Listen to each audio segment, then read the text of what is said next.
오늘 말씀을 보면 성경이 히브리어로 쓰여지면서 가지고 있는 어떤 나라 언어로도 이게 흉내낼 수 없는 그런 구조를 갖고 있습니다. 이사야 34장 16절에 보면 너희는 여호와의 책에서 찾아 읽어보라. 이것들 가운데 빠진 것이 하나도 없고 제 짝이 없는 것이 없다, 이렇게 말씀하시거든요. 근데 정말 짝을 그대로 이루는 거예요. 그래서 여러분 잘 이 본문을 보면 이 성경 전체가 이런 대칭 구조를 이루고 있는 것을 알 수 있습니다. 근데 A와 A-가 짝이에요.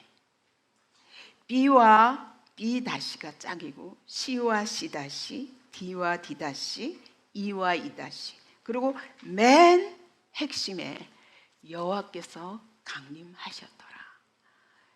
이걸로 이 문장 전체를 하나님의 의도를 드러내시고 계십니다. 이게 무슨 얘기냐면 이걸 키아즘이라고 히브리 문장 구조를 그렇게 이야기하는데, 여러분 A가 한 사건에 대한 이야기라면 그 사건을 하나님이 어떻게 보시는가가 A-예요. B의 이야기에 대해서, 인간의 활동에 대해서 하나님이 그것을 어떻게 보시고 일하셨는가, C에 대해서 하나님이 어떻게 하시는가. 그래 한번 가만히 보십시다. 온 땅의 언어가 하나요, 말이 하나이었더라 라고 말씀하십니다. 그런데 그것을 하나님은 9절에서 온 땅의 언어를 혼잡케 하셨다고 그래요. 우리가 생각할 때는 이해하기 어렵죠. 하나가 되어 있는 게 좋은데 왜 혼잡케 하셨을까? 실제로 언어를 찾아보니까 온 세계에 등록된 언어만 거의 7,000개가 됩니다. 물론 아주 1,000만 명 이상, 1,000만 명 이상 사용되는 언어는 85개밖에 없지만 심지어 10명 미만 언어도 140개나 되는 거예요. 그래서 이 7,000가지라는 언어로 흩어져서 우리의 삶에 많은 불편이 있죠. 특히 저 같은 경우는 해외로 다니는데 우리 사랑하는 일본 성도들, 홍콩 성도들과 아직도 대화를 못하는 것이 너무, 꼭 통역을 통해서만 얘기하게 되는 것이 너무 안타까워요. 근데 하나님이 흩으셨다는 거예요. B에 보면 이에 그들이 동방으로 옮기다가 시날 평지를 만나서 거기 거류했다고 그랬어요. 근데 하나님은 거기서 그들을 흩어버리셨다고 말씀하세요. C에 보면 서로 말을 했습니다. 왜냐하면 말이 통하니까, 의사소통이 잘 됐어요, 그때까지도. 그런데 C-에서 보면 서로 알아듣지 못하게 하자라고 말씀하신 거예요. 왜 그러셨을까? 그 다음에 D에서 보면 벽돌을 만들어 견고히 굽자, 그렇게 말했습니다. 그랬더니 하나님께서 이제 안 되겠다, 우리가 내려가서 저걸 못하게 해야 되겠다 라고 말씀하신 거예요. D-에서. E에서 그들이 말하기를 뭐라고 말했냐면 성과 탑을 쌓자. 오늘날로 말하면 도시와 높은 탑, 오늘도 어떻게 하면 더 높은 빌딩을 지을까 서로 경쟁하면서 건설합니다. 그런데 하나님께서 이걸 앞으로는 막을 수 없겠구나 하시고, M 중간에 핵심이죠. 여기서 여호와께서 강림하셨더라. 근데 여기 6절에 보면 6절부터 7절까지 보면 여호와께서 이르시되 이 무리가 한 족속이여 언어도 하나이므로 이같이 시작하였으니 이후로는 그 하고자 하는 일을 막을 수 없으리로다. 그래서 우리가 내려가서, 하나님이 여기서 그냥 내가 내려가서가 아니에요. 우리가 내려가서 이것을 우리가 지난번 창세기 1장 1절 2절에서 히브리어로 보았듯이 이것을 장엄형 복수라고 합니다. 하나님이 장엄형 복수로 우리라는 말씀을 쓰실 적에는 매우 심각한 문제를 해결하시기 위해서 함께 회의하시는 것을 말합니다. 그래서 하나님이 이 바벨탑 사건이 어떻게 중요한 사건이었길래 하나님이 일부러 회의를 하시고 하늘에서 회의를 하시고 그리고 내려오셔서 이것을 막지 않으면 안 되었는가? 그러면 오늘 이 사건은 우리에게 어떤 의미가 있는가? 이것을 이제부터 함께 생각해 보고자 합니다. 우리가 지난번 창세기 1장 26절부터 28절까지 처음으로 하나님이 회의하시는 장면이 나왔어요. 그죠? 그때도 우리가 우리의 형상대로 우리의 모양을 따라 사람을 만들고 그리고 이렇게 생육하고 번성하여 땅을 충만하고 땅을 정복하고 땅을 다스리게 하자라고 회의를 하셨어요. 이것은 언제냐? 이게 첫 번째 회의거든요. 그때 하나님은 정말 모든 이 우주와 그 큰 의주와 하늘들과 땅과 온 자연계를 다 지으시고 모든 생물을 다 지으시고 나서 사람을 지으실 때는 그때는 회의 안 하셨어요. 근데 사람을 지으실 적에는 회의를 하셨어요. 왜냐하면 인간에 대한 너무너무 영광스러운 계획을 가지고 계셨기 때문에 하나님께서 이 부분을 아주 중요하게 우리가 어떻게 사람을 지어야 되는가 고민하셨다는 거예요. 그리고 회의하셨던 거예요. 그래서 너무너무 영광스럽게 지으셨습니다. 그런데 창세기 우리 이번에 11장까지 하는데 여기서 하나님은 맨 마지막에 다시 회의를 하십니다. 어떻게 막냐 이것을? 어떻게 막냐? 하나님은 너무너무 영광스럽게 하나님의 형상대로 속사람을 지으시고 하나님의 모양대로 겉사람을 지으시고 이 속사람과 겉사람이 아름답게 조화를 이루며 하나님의 영광스러운 뜻을 이 땅에 펼치도록 하나님은 계획하셨는데 그 인간이 지금 창세기 11장에 이르도록 여러 번 계속 실패 정도가 아니라 하나님을 대적하는 자리에 있는 것을 볼 수 있습니다. 그래서 드디어 11장에서는 하나님이 안 되겠다 회의를 하시고 내려오셨다는 것입니다. 근데 바로 무엇이 문제였냐? 문자가 하나인 것이 문제였다는 거예요. 여기서 언어가 문자를 말합니다. 말도 하나였어요. 여러분 모든 사람들이 그래서 지금도 그 흔적이 있죠. 우리는 엄마라고 하지만 여기서 영어로는 마마 그러죠. 근데 전부 비슷해요. 히브리어도 아브라고 그러죠. 아버지를 우리 아빠라고 그러죠. 아빠. 하나님께서도 예수님께서도 아버지라고 그래요. 여러분 언어가 하나였다는 거예요. 하나였는데 이게 문제가 되었다는 거예요. 어떻게 언어가 하나가 되는 게 문제가 될 수 있어요?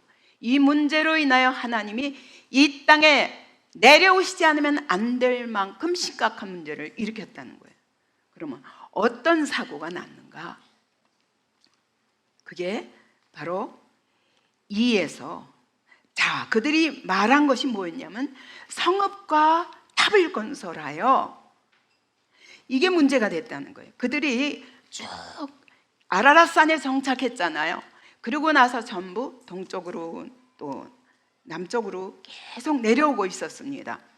그래서 조금씩 내려오다가 시날 평지를 만났어요. 여기서 그들은 여기가 정착할 곳이다 이렇게 판단한 거예요. 왜 그렇게 됐냐면 여기선 놀라운 기술을 개발하게 돼요. 그게 뭐냐면 여러분 그때는 예, 집을 짓는데 자, 진흙을 가지고 집을 짓고 돌을 쌓아서 집을 짓고 또 나무로 집을 짓고 했겠죠, 그죠? 그런데 여기 와 보니까 이 신할 평지가 석유가 많은 곳이에요. 석유가 많다 보니까 석유 찌꺼기들 있잖아요.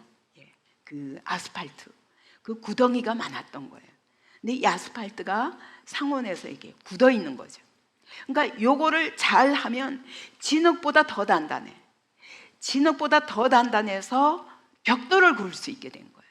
와, 기막힌 것을 발견한 거죠. 여기서부터 우리 벽돌로 건물을 짓자. 예, 집을 짓는 것 같지는 좋습니다. 예, 단단한 집을 지어야 되겠죠. 돌은 단단하지만 움직이는 게 너무 힘들어요. 근데 이 아스팔트 가지고는 이 점토를 구우면 단단해지는데 조금씩 해서 쌓을 수 있거든요.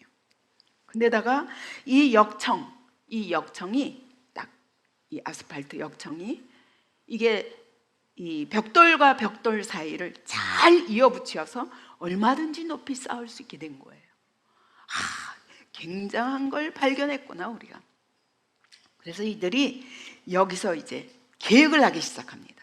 그게 뭐냐? 도시를 짓자. 그리고 탑을 쌓자. 근데 이게 왜 그렇게 문제가 됐냐? 11장 4절에 우리 다 같이 보십시다. 자, 어떻게 하자고요? 건설하되 어떻게? 그 탑 꼭대기를 어떻게? 하늘에 닿게 하자는 거예요.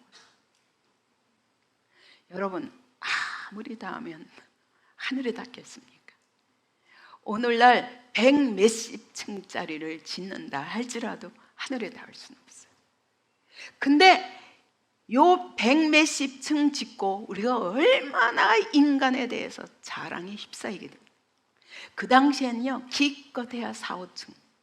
네, 뭐 이 헤로도투스 같은 사람은 거의 40층, 50층 가까이 210m가 넘도록 높이 쌓았다라고 합니다. 그리고 맨 끝에다가 뭘 세웠냐면 신의 형상을 세운 거예요. 그러니까 여러분, 이 대꼭대기가 하늘에 닿게 하자, 이건 단순한 게 아니에요. 하나님께 도전하자는 겁니다. 하나님과 맞먹자는 겁니다. 우리가 그런 능력을 가졌다는 겁니다. 참, 우리의 작은 가능성을 가지고 우리는 엄청난 인간의 위대함을 자랑하고 싶은 그런 죄성이 우리 안에 있습니다. 바로 이걸 말해요. 그러면서 뭐라 그래요? 그 다음에 자, 누구 이름을 내고? 우리 이름을 내고. 하나님이 분명히 하나님의 영광을 위해서 우리를 지으셨다고 하셨는데, 하나님의 형상대로 지으셔서 하나님의 마음을 가지고, 하나님의 영을 가지고, 하나님의 생각을 가지고, 그렇게 하나님의 뜻을 이 땅에 옮기는 청지기로 살도록 하나님이 지으셨다고 하지 않으셨어요? 여러분, 우리의 모양대로, 그 얘기는 하나님의 모양대로, 우리 인간을 보면 하나님이 생각나는 거예요. 우리 겉사람만 봐도 우리 인간을 보면 하나님이 생각나도록 그런 존재로 하나님을 나타내는, 하나님의 영광을 나타내는 존재로 지으셨는데, 이렇게 말하는 거예요. 하나님의 목적이 아니라 우리 목적을 달성하자. 이게 우리 이름을 내고라는 뜻이에요. 그리고 온 지면의 흩어짐을 면하자. 하나님 뭐라고 그러셨어요? 땅에 충만하라. 땅을 정복하라. 온 땅을 다스려라. 그리고 거기에 하나님의 질서를 회복시켜라. 하나님의 뜻대로 제자리에 있지 않은 것들을 하나님의 질서대로 그 자리에 각각 세워서 하나님의 통치가 이루어지게 하라. 이것이 하나님의 명령이에요. 그런데 흩어짐을 면하자, 그 얘기는 하나님 간섭하지 못하도록 우리끼리 잘 살아보자, 이 얘기예요. 와, 여러분, 벽돌 하나, 아스팔트 가지고, 그 아스팔트도 하나님 만드신 거죠. 하나님이 만드신 재료를 가지고 여러분, 벽돌을 쌓는 요 작은 한 가지 기술을 발견하고 나서 와, 우리가 하나님도 간섭하지 못할 거대한 성을 세우자. 그리고 대가 하늘 꼭대기에 닿게 해서 이제 하나님께 도전해보자. 하나님의 목적대로 우리가 살 필요 있어. 우리 목적을 이루자. 이것이 바로 바벨탑 사건의 핵심입니다. 오늘 이 문장 구조는 그걸 드러내고 있는 것이에요. 그래서 말이 하나였더니 한 일이 뭐냐?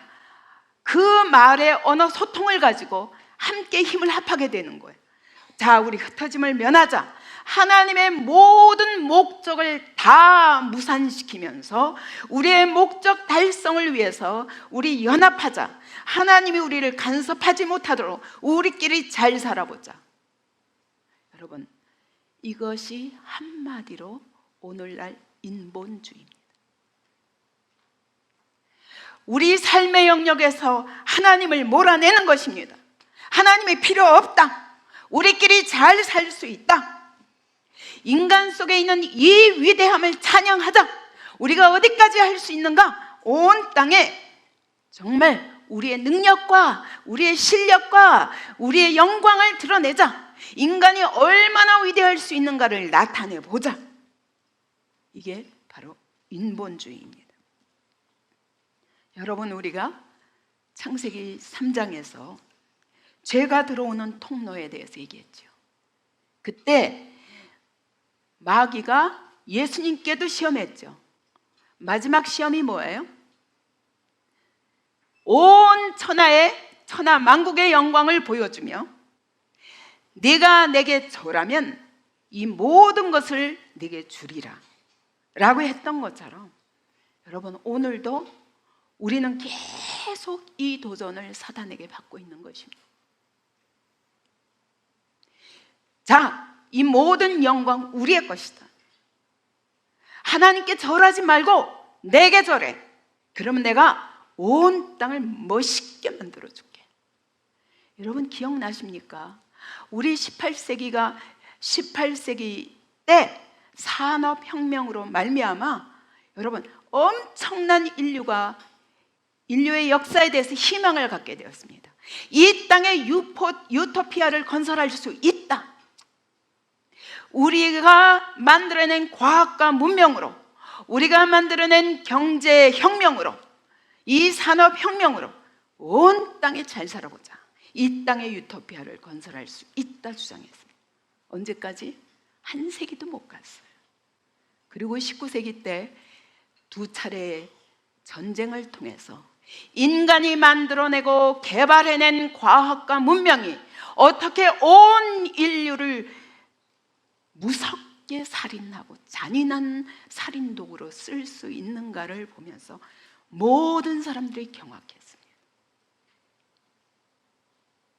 그러면서 유토피아에 대한 꿈이 다 깨져버렸어요. 똑같은 사건이에요. 하나님은 오늘도 역사 속에서 계속 지켜보십니다. 이 땅을 지켜보십니다. 여러분, 하나님이 위에서 보시고 내려오시기까지, 회의를 하시고 내려오시기까지 했다는 얘기는 무슨 얘기예요? 오늘도 하나님은 하늘 위에서 인간이 하는 모든 짓거리들을 내려다보고 계십니다. 그리고 그분은 끊임없이 회의하십니다.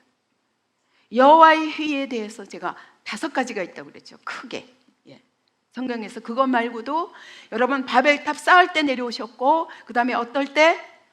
하나님을 대적하는 가장 악한 왕 아합을 이걸 그냥 둘 수가 없구나 할 때도 하나님이 회의하셨어요. 그러나 하나님의 백성들을 위해서도 회의하십니다. 어떻게?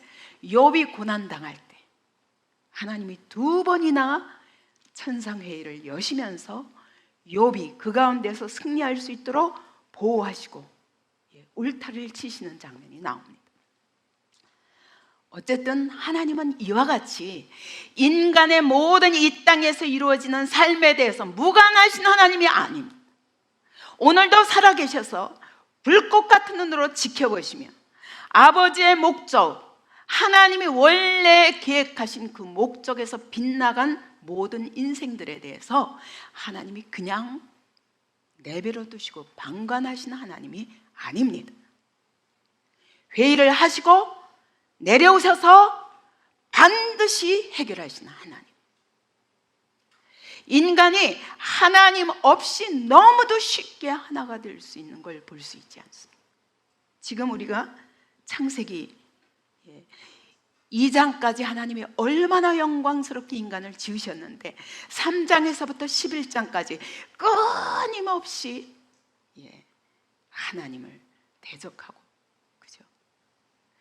내가 낫다 하는 것을 하나님은 반드시 그 아담과 하와에게 개입하셔서 가슴 아픈 맏아들이 동생을 죽이는 사건을, 가슴 아픈 사건을 통해서라도 하나님께서 내게 주셨다라는 고백으로 바꾸신 하나님이세요.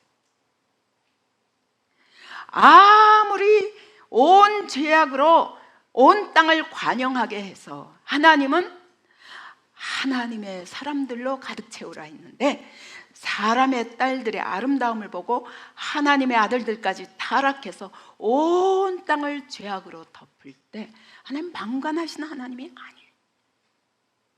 반드시 홍수로 심판하세요. 다 지구를 쓸어버리는 중에도 하나님은 또 은혜를 베푸셔서 기회를 주십니다. 그게 노아입니다. 그러나 그 노아가 그 홍수 심판에서 기막힌 하나님의 은혜로 말미암아 은혜로 구원받고도 값없이, 그러고도 또다시 실패할 수밖에 없고 또다시 이렇게 바벨탑을 쌓을 수밖에 없는 것을 창세기 지금 3장부터 11장까지 우리에게 인간이 하는 모든 짓거리들에 대해서 바로 이것을 하나님이 미워하신다 라고 보여주시는 것이 오늘 이 창세기 11장 사건이라고, 여러분 그 핵심을 보시면 됩니다. 도무지 문제는 무엇입니까? 왜 이럽니까 인간이? 하나님이 너무너무 인간을 뛰어나게 만드신 게 문제예요. 하나님이 너무너무 영광스럽게 만드시고 하나님께 버금갈 만한 그런 존재로 하나님이 계획하신 것은 절대적으로 하나님의 사랑이었습니다. 근데 이 하나님의 사랑에도 불구하고 우리는 하나님을 제쳐놓고 내가 잘났다고 끊임없이 나를 주장하고 싶고 인간의 위대성을 끊임없이 주장하고 싶고, 그리고 우리 삶에서 하나님을 몰아내고, 그리고 내가 하나님 자리에 올라가려는 이 죄성 때문이라고 하나님이 오늘 창세기 11장을 통해서 하나님이 고발하시는 것입니다. 여러분, 니므롯은 누구냐면 함의 손자거든요. 함의 손자 때 하나님이 저주할 수밖에 없었던 그 함의 손자 때 벌써 니므롯이 나서 내가 세상에서 최고야, 내가 통치자가 될 거야, 하나님을 대적하면서 내 나라를, 내 도시를 세웠어요. 그게 니므롯, 그때는요 한 사람이었어요. 근데 오늘 창세기 11장에 오니까 한 사람이 아닌 거예요. 떼거지를 져서 세력을 규합하자. 로마서 11장 32절 보시겠습니까? 로마서 11장 32절 다 같이 한번 읽어봅시다.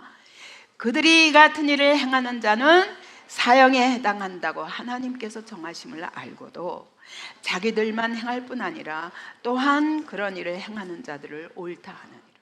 이제는 세력을 규합해가지고 이것이 뻔히 죽을 길인 줄 알면서도 대적한다는 거예요. 이게 인간의 문화가 만들어내는 일입니다. 인간의 역사가 끊임없이 반복하는 일입니다. 처음에는 한 사람으로 시작했지만 이제는 온 인류가 합해서 이와 같이 하나님을 대적할 때 하나님은 그냥 두실 수가 없어요. 여러분, 그러면 오늘날 바벨탑은 무엇인가? 이게 중요합니다. 오늘 현대인들이 쌓고 있는 바벨탑은 무엇인가? 여러분 오늘 도시를 보십시오. 땅도 아스팔트로 덮고, 하늘도 저 높은 아파트와 온갖 높은 빌딩으로 세워서 하늘을 가리고, 시멘트로 모든 아름다운 자연을 덮어버리고, 여러분 여기서 무슨 하나님이 보이겠습니까? 여기서 무슨 하나님이 보이겠습니까? 그렇기 때문에 더군다나 여러분 이 모든 것들이 인간의 능력과 돈의 힘이에요. 권력의 힘이고, 이런 것들을 자랑하면서 온 세상을 도배해버립니다. 하나님이 안 보이도록 자연도 덮어버립니다. 자연도 인간의 것으로 바꿔버리고, 밤거리 보세요. 하나님이 밤을 주셨으면 쉬어야 되지만 쉴 수 없어요. 밤거리에 수은등을 켜지 않으면 질서를 잡을 수 없는 사회예요. 왜요? 하나님이 안 보이니까. 오늘 사람과 사람 사이는 어떻습니까? 컴퓨터가 개입하고, SNS가 개입하고, 인터넷이 개입하고 하면서 모든 사람과 사람 사이를 다 갈라버리잖아요. 이전에는 가정 안에서도 대화가 가능했어요. 지금은 다 각각 바빠서 따로따로 놀면서 대화가 불가능한, 의사소통이 불가능해지지 않았습니까? 교회 안에 모여도 다 생각이 달라요. 다 제각각 내가 옳아요. 하나님이 주인이 아니에요. 그러는 한, 여러분이 하나님의 교회 안에서 하나님의 살아계심을 볼 수가 없어요.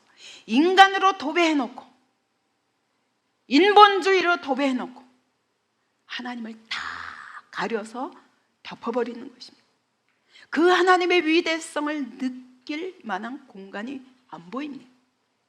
이게 바로 오늘날 도시 문화 아닙니까? 이런 도시를 더 좋아하지 않습니까? 그러느라고 하나님이 너무너무 멀어져 버렸어요.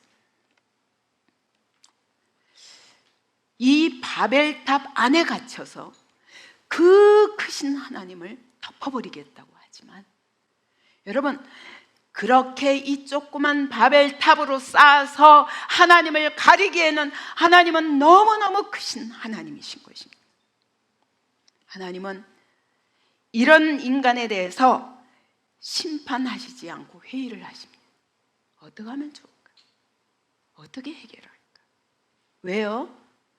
홍수 심판으로 싹 쓸어버리신 다음에 하나님은 노아에게 약속하셨어요.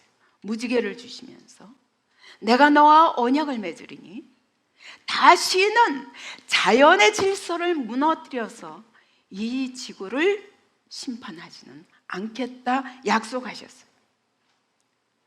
그러나 그럼에도 불구하고 이렇게 해서 멸망으로 치달아가는 이 인간을 어떻게 해서 말리지? 어떻게 해서 다시 기회를 줄 수 있지? 하나님은 끊임없이 회의하시는 거예요. 여러분 오늘도 하나님은 우리를 내려다보시고 안타까워하십니다. 6절 말씀처럼 이후로는 그가 하고자 하는 일들을 막을 수 없으리라. 근데 제가 이 구절에서 무슨 생각이 나는 줄 아세요? 여러분 인공지능 생각이 났어요. 요즘은 인공지능 시대라고 그래가지고 이제 앞으로 올 인공지능 시대에 대비해야 된다. 왜냐하면 인공지능으로 여러분 이 컴퓨터에 저장할 수 있는 모든 정보들을 우리 머리에다가 입력하고, 아니면 그런 로봇을 만들어서 인간보다 더 뛰어난 로봇을 만들겠다는 거 아니에요. 그래서 지난번에 바둑으로 대결했었잖아요. 역시 인공지능이 이기는 것을 보았잖아요.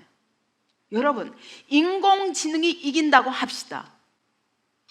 그러면 앞으로 인간이 컨트롤할 수 없는 인공지능이 나왔을 때 그런 로봇가 나왔을 때 과연 인류 사회가 어떻게 될까요? 어떻게 될까요? 어떻게 될 것 같아요, 여러분?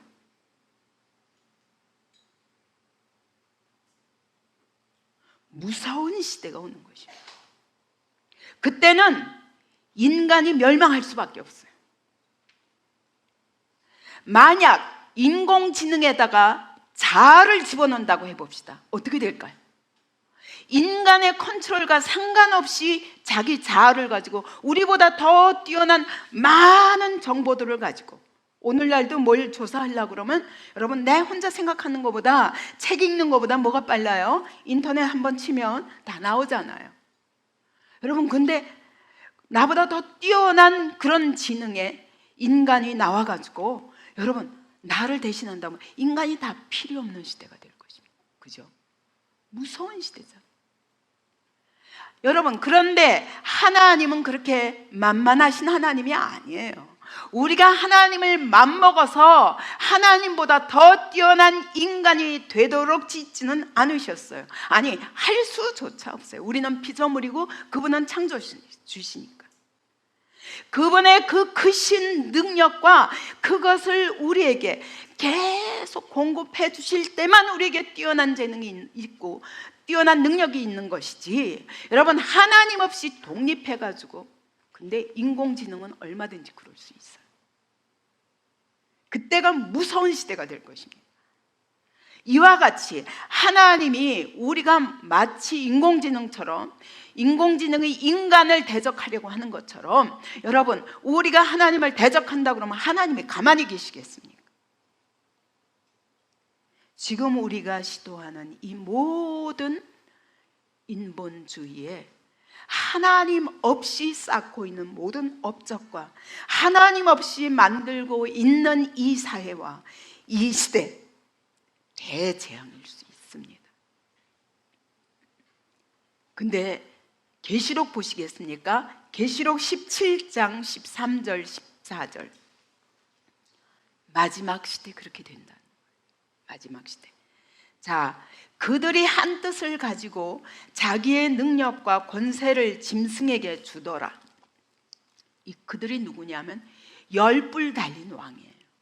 온 세상에, 여기서 상징적으로 10명이지만 몰라요. 어쨌든 열불 달린 왕들이 모여가지고 그들이 한 마음 한 뜻으로 자기의 능력과 권세를 짐승에게, 짐승은 누구예요? 사단에게 주더라. 그래서 14절, 그들이 어린 양과 더불어 싸우려니와 어린 양은 만주의 주시오 만왕의 왕이심으로 그들을 이기실 터이요. 여러분, 뭐 한다는 거예요? 그들이 하나가 되어 사단에게 왕권을 주면서 하나가 되어서 뭐 한다고요? 만주의 주시고 만왕의 왕이신 그리스도를 대적하게 되리라. 그런 정권이 선다는 거예요. 이게 결국은 하나님과 싸운다는 거예요. 예수 그리스도와 싸우는 적 그리스도가 된다는 거예요. 그게 계시록이거든요. 그때가 마지막이라고 말씀하시는 거예요. 여러분, 바벨탑 사건은 마지막 때를 상징합니다. 또 아까 말한 것처럼 짝이라고 그랬죠. 창세기 11장이 바로 계시록 18장 이후에서 어떻게 나오냐, 무너졌도다 무너졌도다 큰 성 바벨론이 라고 말씀하세요. 온갖 귀신들의 처소예요. 각종 더러운 영이 모이는 것이 되었도다 라고 하시거든요. 여러분, 인간의 문화를 하나님은 이렇게 보시는 거예요. 사단이 있는 대로 다 모여서 작전을 세우는구나. 어떻게? 그리스도를 대적하자, 이 땅에서 하나님을 몰아내자, 우리가 왕이야, 우리의 위대성을 높이자. 근데 이게 누가 하는 짓이라고요? 마귀가 하는 짓이라고 말씀하시는 겁니다. 예. 자, 그래서 하나님은 어떻게 하시냐? 그래서 흩지 않을 수가 없어. 이 세력이 하나 되도록 하지 않으세요. 우리 안에 의도를 너무너무 잘 아십니다. 그래서 소통이 불가하도록 말을 다 흩어버리셨어요. 그랬더니, 자, 그때부터 똑같은 말을 했었는데 갑자기 오해가 생기는 거예요. 갑자기 의사소통이 안 돼. 다투고 논쟁하고 그러다 드디어 싸우고 미워지고 그래서 등지고 다 뿔뿔이 흩어지게 된 거예요. 여러분, 하나님이 없이는 절대 하나가 될 수가 없어요. 하나님 안에서, 하나님이 왜 이렇게, 하나님은 흩으시는 하나님이 아니에요. 원래 하나 되게 하시는 하나님이지. 그러면 하나님이 왜 이렇게 일시적으로라도 흩으시는가? 오직 그리스도 안에서 하나 되게 하기 위해서. 오직 하나님 안에서, 오직 하나님의 말씀 안에서, 오직 성령 안에서만 하나가 가능합니다. 아멘. 가정 안에서도 여러분 똑같이 하나님을 믿는다 해도 여러분 말씀 안에, 성령 안에 전폭적으로 헌신하지 않으면 한 마음이 될 수가 없어요. 하나님의 교회 예수 그리스도를 믿는다고 하고 모였지만 여러분 말씀이 나의 주권자시오, 하나님이 나의 주권자가 되지 않으면 성령님이 이끄시는 대로 살겠습니다가 아니고 내 육신대로 살겠습니다 하면 절대 하나 될 수 없어요. 오늘 그것을 말씀하시는 겁니다. 그래서 이것을 회복하신 것이 언제냐? 사도행전 2장 4절에 보면 성령께서, 오순절 성령께서 강림하셨죠. 강림하셨을 때 그때 성령 받은 사람들이 성령이 말하게 하심을 따라 다른 언어들로 말하기를 시작하느라. 여러분이 15개국 사람들이 다, 15개국에서 온 사람들이 다 모였는데 다 각각 다른 말을 하는데 성령의 말하게 하심을 따라 말하니까 다 같이 하나님 나라를 말하고 있는 거예요. 이때 하나님은 그 흩으셨던 언어를 하나 되게 하시는 거예요. 그러므로 여러분 오늘 가정 안에서도 말씀과 성령 안에서만, 예수 그리스도 안에서만 한 마음 한 뜻이 될 수 있는 거예요. 오늘 한 교회에 모여 있지만 여러분 말씀이 나의 주권자가 되시고 성령님이 나의 주권자가 되시고 예수 그리스도가 나의 주권자가 되시기 전에는 한 마음 한 뜻이 될 수가 없는 거예요. 그래서 하나님은 다시 이 모든 사람들을 다시 모으게 될 것입니다. 어떻게? 그리스도 안에서, 성령 안에서, 하나님의 말씀 안에서 다시 모아서 완전히 통합된 한 그리스도의 왕국을 세울 것이라고 에베소서 1장 10절은 말씀하시는 것입니다. 그래서 우리 정리하는 의미에서 자, 그러면 창세기 1장부터 11장까지의 원 역사에 대해서 우리는 네 가지로 정리할 수 있습니다. 창세기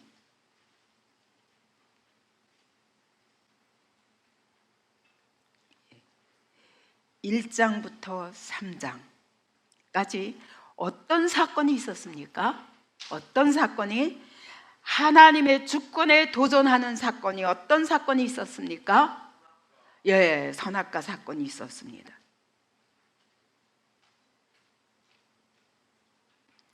그때 하나님은 무뜨 하시면서 반드시 죽으리라 하셨는데 사단의 말에 속아서 내가 하나님과 같이 되어 선악을 알 줄을 아시기 때문에 하나님 못 먹게 하는 거야 라고 하면서 도전을 했습니다.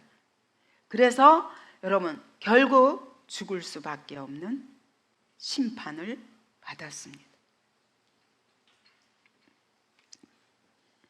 그때 하나님은 어떻게 하셨어요?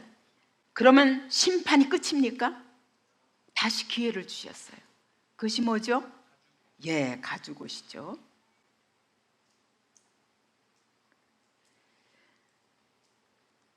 자, 그 다음에 또 창세기 4장 5장에서는 어떤 사건이 있었죠? 예? 예, 가인과 아벨 사건이 있었죠. 가인과 아벨. 근데 사실은 가인과 아벨이라는 사건 속에 숨어 있는 더 큰 것은, 중요한 핵심은 뭐라고요? 하나님의 주권에 도전하며 에덴 동산에서 쫓겨나고 이제 이렇게 둘이 살 수밖에 없는데 아이를 낳게 됐어요. 그냥 쫓겨나자마자 아이를 낳고 나니까 너무 감격스러운 거예요. 이제 하나님 없어도 우리가 비록 쫓겨났지만 여기서 이제 새롭게 시작할 수 있다 라고 생각해두고 가인을 그런 대상으로 생각했는데 그 가인이 그만 아벨을 죽이는 사건을 통해서 바로 내가 낫다 하는 순간 우리의 자녀들은 바른 길 갈 수 없으니 그러면서 완전히 내가 왕이 되어버리는 가인과 같은 아들을 낳았고 가인의 후손이 생깁니다. 그건 전부 내가 결국 여호와 앞을 떠나버렸죠. 그죠? 떠나버렸어요. 자, 이것도 가인을 심판하실 수밖에 없었습니다. 그러나 심판하시는 중에도 하나님은 또다시 가인에게 은혜를 주십니다. 기회를 주십니다. 무엇으로? 표로. 가인이 아벨을 죽였습니다. 그러나 하나님은 또다시 아담과 하와에게 기회를 주셨습니다. 어떻게? 셋. 하나님이 주셨다 라는 뜻이라고 그랬죠. 그래서 하나님은 여전히 우리가 계속 하나님의 주권에 도전할 때마다 하나님은 심판하실 수밖에 없지만 그러나 또다시 은혜의 기회를 주시는 거예요. 자, 그런 우리가 또다시 또 어떤 일을 저지릅니까? 이렇게 하나님이 다시 가인에게도 표를 주셔서 너를 죽이는 자는 벌을 7배나 받으리라. 라멕을 죽이는 자는 벌이 77배라는 거 보면 이 죄악이 막 그냥 막 번성하는 거죠. 그죠? 엄청나게 번지는데도 하나님은 오래 참으시면서 계속 기회를 주셔요. 그리고 바로 셋의 후손에게 하나님이 함께 하시며 결국 무투셀라를 통해서 이제 얼마 후에 내가 죽고 나면 심판이 오리라 라고 하심으로 인해서 노아 때까지 은혜 속에 하나님이 심판하시는구나. 그것을 기다리는 백성들을 만드셨어요. 그죠? 그런데 자, 이때 무슨 일이 일어나요? 결국은 하나님이 홍수로 완전히 쓸어버리지 않으면 안 될 만큼 온 땅에 하나님의 백성으로 가득 차라고 그랬는데 뭘로 가득 찼어요? 사람의 딸들로 말미암아 온 땅이 완전히 죄악으로 관영해지니까 하나님이 노아 홍수를 통해서 온 땅을 심판하실 수밖에 없었어요. 근데 그 중에서도 하나님은 또 기회를 주셔요. 어떻게? 어떻게? 방주를 지어주시면서 이 방주 속에 하나님이 잠깐 다 지구를 다 쓸어버리는 중에도 잠깐 이 죄악이 온 땅을 덮는 바람에 이걸 물로 다 덮어버리셨어요. 그리고 다시 노아의 8가족으로 인하여 은혜를 주시면서 다시 시작하십니다. 그리고 새로운 세상을 세워라. 너희가 이 땅에 새로운 세상을 세워라. 여러분, 오늘 우리도 마찬가지예요. 하나님의 백성들을 이렇게 불러가지고 모아서 여기다 모아놓고 너희가 새 세상을 만들어. 내가 예수 그리스도를 믿음으로 말미암아 거듭났느냐? 그러면 너 여기서부터 새로운 삶을 시작할 수 있어. 옛사람 벗어버리고 새 사람을 날마다 입어. 그럼 내가 너를 통해서 내 삶을 새롭게 하리라. 이런 약속을 주셨음에도 불구하고 이 자리에 와서도 여전히 노아처럼 다시 심판을 잊어버리니까 심판이 이제 지나갔어요. 내 인생에 더 이상 심판은 없다 라고 하시니까 이 은혜를 오히려 악용해서 뭐 하는 거예요? 뭐예요?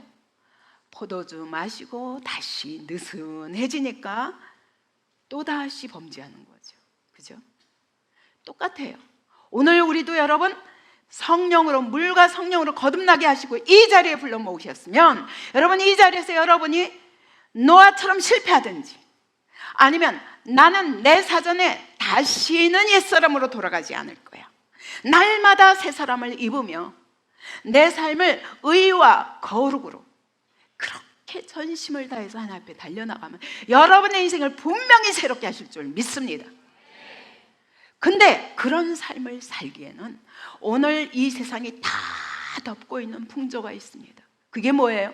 인본주의예요. 인본주의예요. 이 인본주의 물결 속에서 그리스도인들이 또 노아 시대 바로 하나님의 아들들처럼, 셋의 후손들처럼 사람의 딸들의 아름다움을 보고, 그래 예쁘기도 한데 예쁜 사람 데려다가 예수 믿게 하면 되잖아, 저렇게 멋있는 남자 데려다가 예수 믿게 하면 되겠지. 절대 그렇지 않습니다. 그렇게 간단한 문제가 아니에요. 이 문제가 하나님 앞에 구별되지 않으면, 하나님의 교회가 구별되지 않으면 이 세상을 이길 수 없습니다. 벽돌을 쌓아가지고는, 인본주의의 사상으로 우리의 신앙을 쌓아가지고는 여러분 순전한 하나님의 나라를 절대로 세울 수 없습니다. 그래서 결국 노아의 타락으로 시작된 것이, 결국은 함은 완전히 저주 가운데 하나님을 떠나버리고, 야벳과 셈이었는데 점점 다시 인본주의로 흘러가더니 드디어 바벨탑을 쌓는 시대가 되어버린 것입니다. 하나님은 또 이것을 심판하실 수밖에 없습니다. 그래서 내려오셔서 다 흩어져 버리셨어요. 그러면 하나님이 이 시대 가운데 또 다른 어떤 기회를 주실까요, 우리에게? 이런 시대 가운데서 이렇게 다 바벨탑을 쌓고 있는 이 시대의 인본주의 가운데서 하나님은 새로운 출발하시기를 원합니다. 그게 뭘까요? 여러분, 여기서 하나님 보세요. 자, 선악과를 말씀하시면서 다 임의로 먹어. 이거 한 개만 먹지 마. 그래서 너희가 하나님의 형상대로, 하나님의 모양대로 정말 하나님께 영광 돌리며 하나님의 영광의 교제에 참여하며 그 하나님 나라의 동력자로서 나와 함께 온 세상을 통치하자 라고 말씀하셨어요. 그러나 거기서 그만 아담과 하와 첫사람이 실패하는 바람에 그들은 쫓겨났고, 그 다음에 그들은 나와가지고 하는 짓이 뭐예요? 그때 주권이 나예요. 사단에게 속아서 먹었죠. 먹는 것이 끝이 아니에요.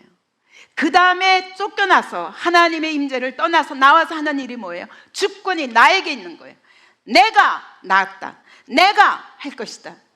이 아들은 온 세상의 통치자로 세울 것이다, 이 멋있는 아들을 만들 것이다 라고 시작한 시대가 결국은 무서운 죄의 세력의 후손, 뱀의 후손을 계속 양산하게 되고, 그 뱀의 후손이 너무 많은 바람에 여인의 후손들이 그만 쪽을 못 쓰고 세상을 또 따라가는 행태가 돼요. 그래서 하나님이 노아 홍수로 다 쓸어버렸어요. 그때도 하나님이 또 기대하신 거예요. 8명에게 기대하셨어요. 너희가 새로운 세상을 만들어 봐라. 그러나 금방 또 타락하는 걸 볼 수 있어요. 하나님은 이 바벨탑 쌓는 시대 속에서 이제는 공동체를 통해서 뭘 하시는 걸 포기하신 거예요. 모든 인류를 고쳐보시겠다는 하나님의 생각을 포기하신 것을 말합니다. 그래서 하나님이 하신 것이 뭐냐? 아브라함이라는 사람을 부르신 사건입니다. 여기는 6장부터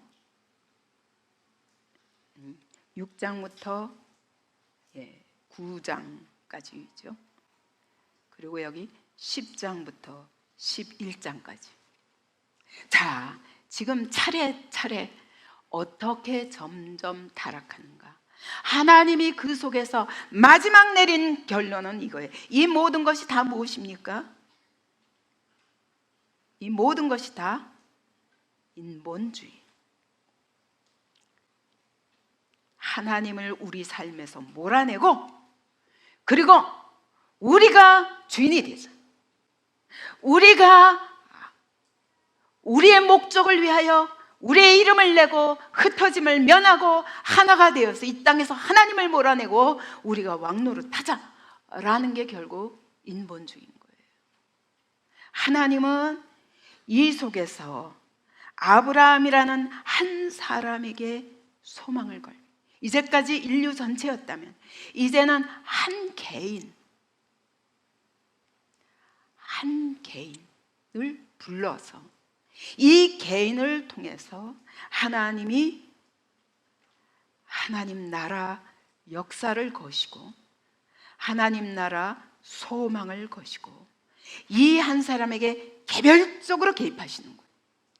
개별적으로 개입하셔서 이 한 사람을 통해서 신본주의가, 하나님의 목적은 신본주의의 한 사람을 만들어내시는, 그게 아브라함이라는 사건입니다. 하나님은 오늘도 여러분 하나님을 사랑하고 하나님의 말씀만 사랑하며 오직 하나님이 나의 삶의 중심이십니다, 이렇게 고백하는 한 사람을 찾으십니다. 아멘. 오늘 여러분을 그렇게 부르신 것입니다. 세상을 따라가면 안 돼요. 인간의 문화, 문명 다 화려하고 엄청난 위대한 문화 같지만 여러분 그 속에는 하나님을 빼놔버렸기 때문에 거긴 답이 없습니다. 반드시 무너집니다. 바벨탑을 무너뜨리신 것처럼 하나님은 다 무너뜨리실 것입니다. 오늘 우리 인생에서도 마찬가지예요. 우리 개인이 여러분 하나님이 여러분을 하나님의 자녀로 부르셨습니다. 그건 뭘 뜻합니까? 그러니까 나 이제 구원받았으니까 이제는 천국 가겠구나, 그러니까 세상에서도 누리고 하나님 나라도 누리고, 절대 그렇게는 안 됩니다. 하나님은 그런 사람을 통해서 일하시지 않습니다. 그래서 여러분 창세기 11장까지가 원역사라고 하는 것은 여러분 아무리 하나님이 이때까지 거의 2000년이거든요. 이 성경에 나와 있는 인물들의 나이를 쭉 따져보면요, 창조부터 이때까지가, 아담 때부터 이때까지가, 아브라함 때까지가 거의 2000년가량 되거든요. 2000년 동안 다 해보셨어요. 그러나 안 된다는 결론을 내셨어요. 인간은 모이기만 하면 하나님을 빼버리고 자기들끼리 뭘 하려는 걸 아셨어요. 근데 더 이상 그렇게는 안 하십니다. 그래서 하나님이 한 사람 한 사람 부르시는 거예요. 그렇기 때문에 이제는 하나님이 무리가 아니라 군중이 아니라 전 세계가 아니라 한 사람을 집중 공략하시고 그를 샘플로 만들어 가시는데 그게 아브라함이에요. 그래서 그럼 우리는 어떻게 아브라함을 따라갈 것인가? 아브라함을 믿음의 조상이라고 말합니다. 믿음의 조상이라는 게 뭐냐? 한마디로 신본주의의 사람, 하나님 중심의 사람. 여러분 여기 교회까지 와서 예수 믿는다고 하면서 여전히 자기 중심인 한 여러분은 하나님의 관심에서 제외된 사람입니다.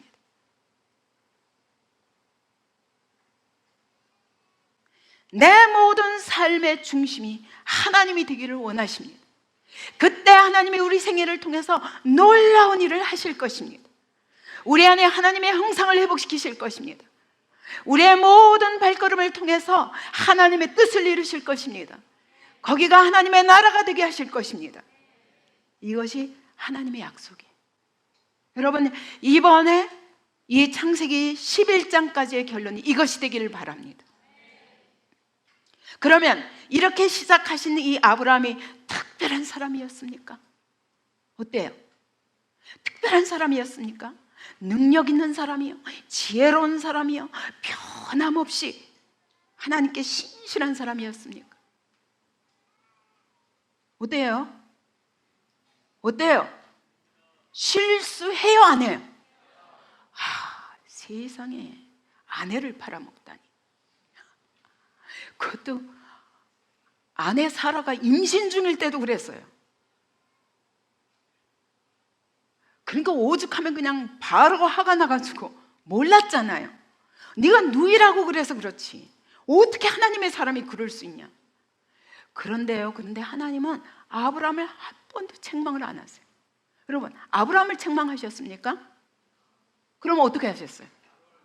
바로 이게 가서 큰 재앙을 내리셨어요. 모자라는 거 아셔요. 우리 각 사람 여기다 불러다 놓으셨지만 각 사람 모자라는 사람이라는 거 하나님이 너무 잘 아세요. 우리에게 소망을 거시는 건 아니에요. 근데 뭐 한 가지만 잘하면 돼요? 뭐 한 가지만?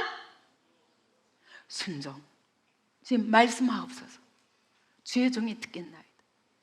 이번에 엘로힘 알렙 타우 하면 우리가 뭐 해야 된다고요? 예, 저는 주님의 종입니다. 주님의 통치를 받겠습니다. 말씀하옵소서 제가 듣겠나이다. 이게 우리의 고백이라 해야 된다는 거예요. 그죠? 하나님은 이런 사람을 통해서 일하신다는 거예요. 그래서 하나님은 이 모자라는 아브라함을 어떻게든 만들어 가셔야 돼. 그죠? 샘플을 만들어 가셔서 모든 이후의 사람들이 이 아브라함을 잘 따라오도록. 그래서 하나님은 아브라함을 건드리는 사람은 누구라? 하나님을 건드리는 사람이에요. 하나님의 나라를 건드리는 사람이에요. 비록 아브라함이 모자라지만 그러나 하나님 부르셨기 때문에 쫓아다니면서 개별적인 간섭을 하시는 거예요. 간섭받기 원하십니까? 하나님 건드리지 마세요. 나 좀 내버려 두세요. 나 내 멋대로 살게 내버려 두세요. 그럴까요? 그러면 여러분 크게 화답하십시오.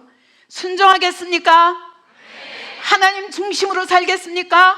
네. 말씀 중심으로 살겠습니까? 네. 이것이 하나님의 부르심입니다. 그럴 때 여러분은 아브라함의 길을 가고 있는 거예요. 하나님은 그 한 사람을 통해서 누구든지 아브라함에게 덤비는 자는 가만 안 내버두셔요. 왜요? 하나님 부르시고 쓰시겠다고 그분이 구별하셨기 때문에.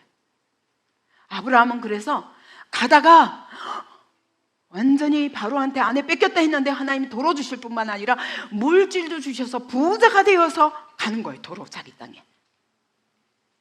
또 그런데 또 자식을 안 주셔. 그래서 또 기다리다가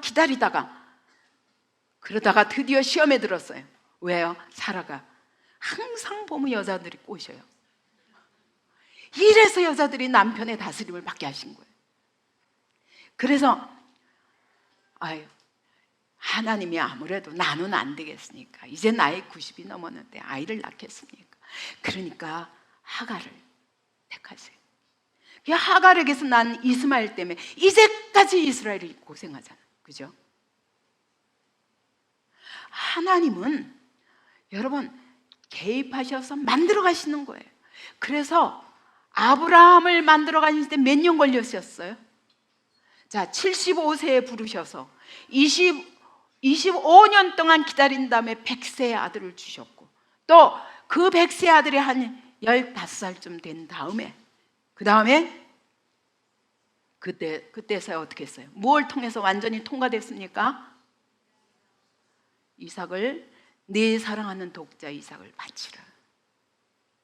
그래서 바쳤을 때야 하나님이 내가 이제야 참으로 네가 나를 사랑하는 줄 알아. 얼마 걸렸어요? 25년 더하기 15년 40년 걸렸어요. 40년 동안 연단하셔서 온전한 믿음의 사람으로 설 때까지 개입하시는 거예요. 이게 하나님의 개입. 여러분 오늘 여러분 이제부터 하나님의 개인 관리를 개별 관리를 받으시기 원하십니까? 네. 그러면 주님 저를 다스려 주시옵소서. 네. 오직 하나님 중심 말씀 중심으로 살겠나이다. 하나님이 원하시는 지점까지 저를 끌고 가시옵소서. 제가 순종하겠나이다. 여러분 죽게 하실까요 그분이? 아니 영광스럽게 하시기 위해서 부르셨어요. 여러분, 이 하나님의 개별 관리의 비밀을 아는 자가 이 시대의 주인공이 될 것입니다. 여러분, 각 사람이 이 시대의 주인공으로 하나님께 쓰임받는 한 사람 한 사람 되시기 원합니다. 우리 더빛교회가 이 시대의 하나님의 주인공으로, 하나님 나라 주인공으로 쓰임받는 하나님의 온전한 교회가 되기를 원합니다. 그러기 위해서는 우리 모두가 주님이 오르십니다. 말씀하옵소서. 제가 순종하겠나요? 이것이 우리 모두의 고백이 되기 바랍니다. 아멘.